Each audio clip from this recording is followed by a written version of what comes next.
យើងទៅស្រុកទៅយើងជូនម៉ែ20ម៉ឺនជូនអីទៅយើងមកយកកដាក់បាន4បាវក្នុងនេះខែជុំខែអីយើងទៅស្រុកយើងមានឡាន pick up ហើយមុនយើងទៅនេះបាទយើងដាក់គ្រប់នេះហើយមកបាទយើងទៅស្រុកទៅយើងជូនម៉ែ20ម៉ឺនជូនអីទៅយើងមកយកកដាក់បាន4បាវក្នុងនេះមែនអត់មានពេលខ្លាចសើមិនទេបងប្អូនដល់គ្នាបាទ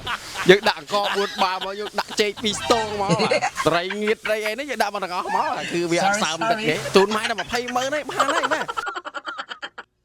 បុរសសាសេដ្ឋកិច្ចឥឡូវនេះវាមិនសូវល្អប៉ុន្មានទេតាមសភាជ្រះថ្លារបស់យើងអញ្ចឹងណា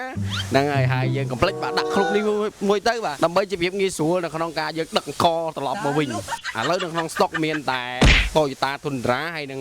Ranger Raptor ទេបាទអញ្ចឹងបងប្អូនរស់រាល់ឡើងបាទរយៈពេលជុំនេះស្រួលហ្នឹងតែជុំមិនទាន់អស់ទៀតហើយចំពោះក្រុមការងារ VKM Motorsport យើងខ្ញុំបាទគឺនឹងឈប់នៅថ្ងៃទី20នេះឯងបាទអញ្ចឹងបងប្អូនចង់បំពាក់គ្រឿងចង់ដាក់អីដូចជាឈុតបូមដើម្បីសុវត្ថិភាពបាទធ្វើដំណើរទៅស្រុកទៅអីហ្នឹងណាអញ្ចឹងមកហើយមកសល់តែប្រហែលថ្ងៃទៀតទេថ្ងៃ20គឺយើងនឹងបិទការ៉ារយៈពេលប្រហែលថ្ងៃហើយនឹងបើកដំណើរការវិធម្មតាបងប្អូនចាំមើលព័ត៌មានបន្ថែមអញ្ចឹងណា Ranger Raptor នេះគឺមានតែប៉ុណ្្នឹងទេដាក់ក្លុបហើយក៏មានយើងផ្គុំក្លុបមកមុខទៀតទុកសម្រាប់ឡានម្ចាស់ឡានមួយទៀតបាទហើយគាត់កែក្លុបប្រអប់នៅខាងក្នុង Lancer Prado គឺយើងធ្វើការកែបាទជាមួយនឹងដែកស្ដងខាងក្រោយបាទសម្រាប់គាត់នឹងត្រូវដាក់វិហ្គាពីលើទៀតដល់តែឥឡូវយើងបន្ទប់ចោលសិន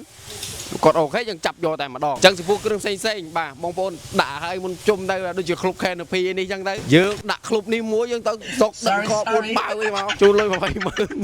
ចាអរគុណបងប្អូនអ្នកគ្នាសម្រាប់ការតាមដានទស្សនាវីដេអូនេះចាប់អារម្មណ៍គ្រឿងផ្សេងឆាតសួរព័ត៌មានបន្ថែមនៅក្នុង page តែម្ដងទៅបាទ